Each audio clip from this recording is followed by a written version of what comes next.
আজ Changrabandha BJP party অফিসে জলপাইগুড়ি লোকসভা কেন্দ্রের সাংসদ ডক্টর জয়ন্ত কুমার রায়, বিজেপি জলপাইগুড়ি সাংগঠনিক জেলা সাধারণ সম্পাদক দধিরাম রায়, মেখলিগঞ্জ 1 নম্বর মণ্ডলের সভাপতি সঞ্জীব কুমার রায়, সহসভাপতি সন্তোষ ঠাকুর, চ্যাংরাবান্ধা অঞ্চল কনভেনার ধ্রুবজ্যোতি বর্মন, পঞ্চায়েত সমিতির সদস্য চ্যাংরাবান্ধা শুভময় ঘোষ, শ্যামল ব্রহ্ম, রবি নন্দী সহ আরও অনেকে তাদেরকে নিয়ে আজ একটি মিটিং করে তারপর চ্যাংরাবান্ধা বিএসএফ ক্যাম্পে যান। ওখানে বিএসএফ এর জলপাইগুড়ি সেক্টরের ডিআইজি পবন কুমার পঙ্কজ তাকে গাছের চারা দিয়ে স্বাগত জানিয়েছেন। উপস্থিত ছিলেন 98 ব্যাটালিয়নের সিও সুনীল কুমার আর 158 ব্যাটালিয়নের সিও অনিল কুমার, এমপি সাহেব, ডিআইজি সাহেবের সাথে ক্যাম্পে বৈঠক করেন। আজকে সীমান্ত এলাকা পরিদর্শনে নিয়ে কি বললেন ডক্টর জয়ন্ত কুমার রায় আর কি বললেন জলপাইগুড়ি জেলা বিজেপির সাধারণ সম্পাদক দধিরাম রায়, সরাসরি শুনে নিন। জয়ন্তদা, আজকে তো প্রথমে চ্যাংরাবান্ধা পার্টি অফিসে আপনাদের পার্টির জন্য নেতারা মিটিং করলেন, আর তারপর চ্যাংরাবান্ধা বিএসএফ ক্যাম্পে আসেন, ডিআইজি সাহেব মিটিং করলেন, এই সম্বন্ধে কিছু বলবেন? দেখুন, পার্টি অফিসে আজকের দিনটা বিশেষ তাৎপর্যপূর্ণ, কারণ আজকে বিভাজন বিভীষিকা দিবস। দেশের মানুষ যে কষ্টের মধ্যে দিয়ে আমাদের দেশটা আজকে দ্বিখণ্ডিত হয়েছিল এবং তারপরে এখানকার মানুষের কি অবস্থা হয়েছিল সেটা আমাদের সবার কাছে একটা নিদারুণ যন্ত্রণার কারণ। এখনও আমরা সেই দেশভাগের ফল আমরা কিন্তু ভুগছি। সেগুলো বিষয়ে একটু আলোচনা করা হলো আজকে পার্টি অফিসে, আমাদের সব কার্যকর্তারা আছেন। দ্বিতীয় কথা হচ্ছে, এখানে বিএসএফ ক্যাম্পাসে এসেছিলাম, এরকম মাঝে মাঝে আমি আসি। অ্যাকচুয়ালি আসার কারণ হচ্ছে এখানকার বিভিন্ন বর্ডার রিলেটেড বিভিন্ন সমস্যা হয় বা সমস্যা থেকে থাকে। তা আমরা যেগুলো এখানকার মানুষের যদি কোনো সমস্যা থাকে সেগুলো সমাধানের চেষ্টা করি। যেমন গতকাল আপনারা জানেন যে এখানকার এই মেখলিগঞ্জের একটা বিস্তীর্ণ এলাকা জলে প্লাবিত হয়ে যাচ্ছিল, জলে ডুবে যাচ্ছিল।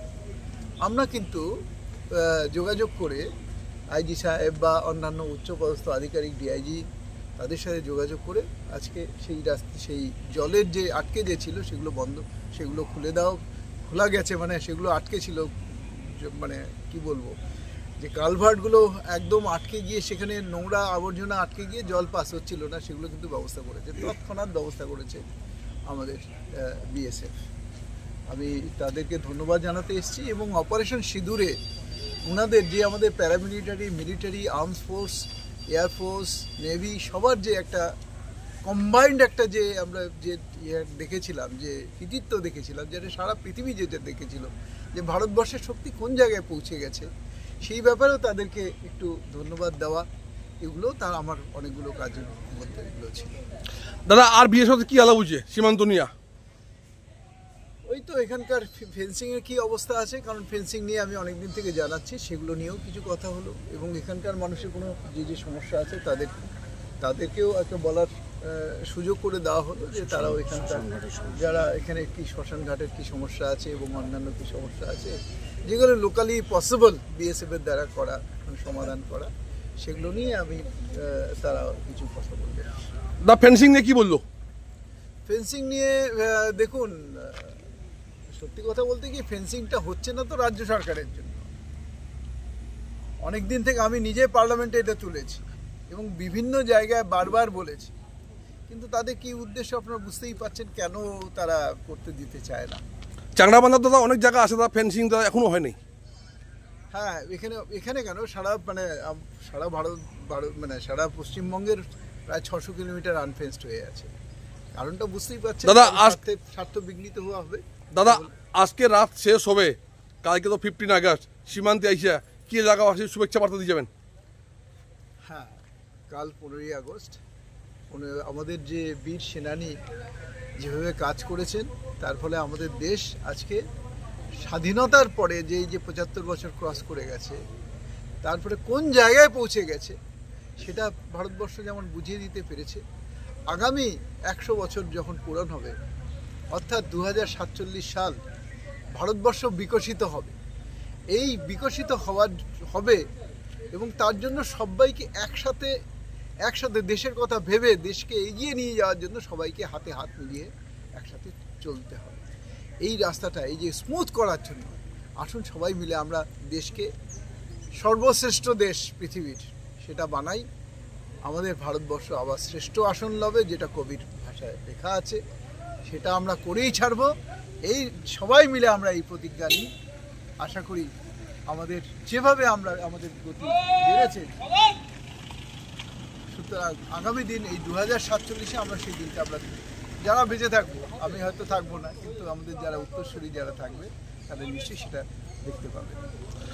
বাবু, আজকে চাংড়াবান্ধা এমপি সাহেবকে নিয়ে ভিজিট করলেন, বিএসএফ ক্যাম্পে বৈঠক হইলো, কিসের বৈঠক হইলো আর কি পার্টি অফিসে মিটিং হয়েছিল বলবেন তোমাদেরকে? দেখুন, সম্মানীয় সাংসদ মহাশয় আজকে বর্ডার ভিজিট করতে এসেছেন এবং বর্ডারের যারা কর্তব্যরত বিএসএফের আধিকারিক তাদের সঙ্গে তিনি বৈঠক করলেন। আমাদের বর্ডারের বেশ কিছু সমস্যা রয়েছে, সেই সমস্যাগুলো আমরা তুলে ধরলাম এবং পাশাপাশি ফেন্সিং নিয়ে একটা বড় প্রবলেম হয়ে আছে। স্টেট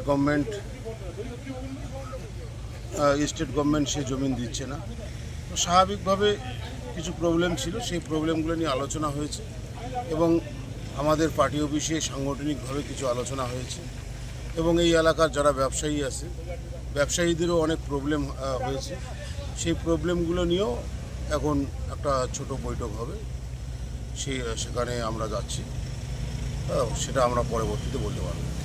আজকে বিএসএফ ক্যাম্পের ডিআইসি সাথে কি আলাপ করলেন? চাংড়াবান্ধা বর্ডারে যে ফেন্সিং এরিয়া আছে, ওটা নিয়ে কি আলাপ হচ্ছে আপনাদের? দেখুন, আমাদের তরফ থেকে যেটা সমস্যা সেটা আমরা তুলে ধরেছি।